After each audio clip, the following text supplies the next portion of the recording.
Newsflash, you can use the textnow Essential Free Data Plan for calls and text messages, even when you don't have a Wi-Fi connection. It's essentially a free cell phone data plan. Once you receive the SIM card in the mail, simply insert it in your unlocked GSM phone.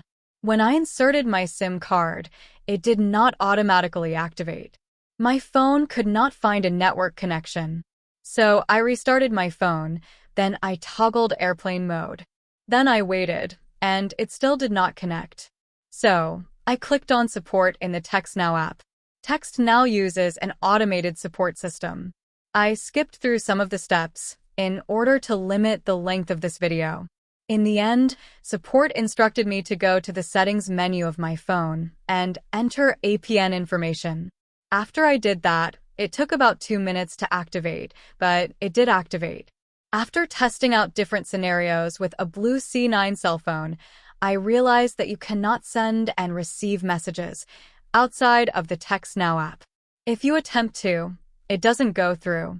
You can order a textnow SIM card for $4.99 on the textnow app, so that you can make and receive calls and text messages when you are not on Wi-Fi. Without the SIM card, the textnow app allows you to make and receive calls and text messages on Wi-Fi or using your mobile carrier. Although, if you order a textnow SIM card, you'll be able to use an unlocked phone to use textnow as a primary mobile carrier, which includes 1 GB of mobile data but is mostly limited to email usage. I rate their textnow mobile service a 4.5.